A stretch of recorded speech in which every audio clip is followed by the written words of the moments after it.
Nick, I think we worked it out this morning. You're the first driver since 1978 to drive for two F1 teams over a weekend.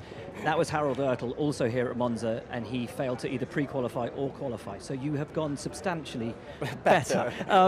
Talk us through this whirlwind of a day. Yeah, we were supposed to do a pre-qualifying show together. We missed you. I was getting ready for it in the morning with my coffee and porridge and everything, doing a pedal club appearance, but things turned around very quickly. And it was only like 1.5 hours before the first session that I kind of got informed. So the turnaround was very quick, but the team has been great and very supportive, very welcoming. Obviously, I hope that Alex is healthy and will recover quickly.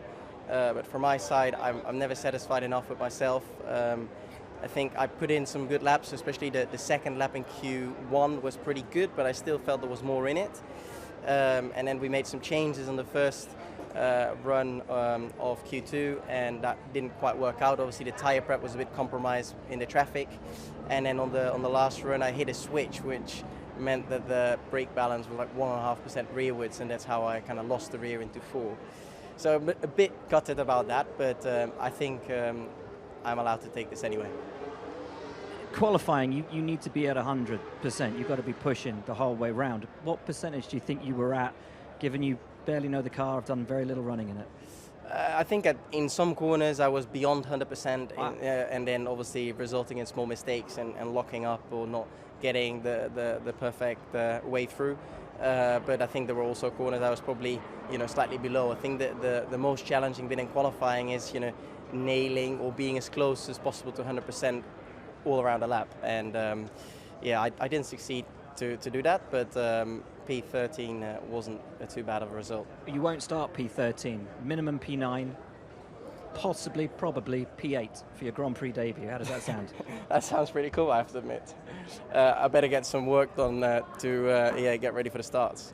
Obviously, all over down there at Turn 1, how frustrating is it, I guess, knowing the pace there is in the car this weekend to be out in Q1?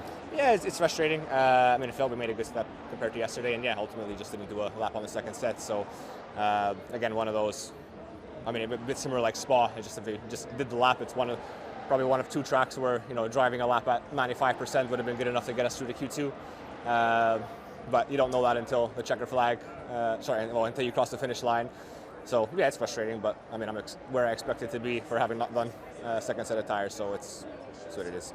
It is what it is. But what will tomorrow bring for you? I mean, we're quick in the straight line, very quick in the straight line. But we have not a lot of downforce on the car compared to everyone else. So we have to see. It could go either way. It depends how the tire deck is going to be, but we're going to be losing a lot in the corners and gaining some of that back in the straight.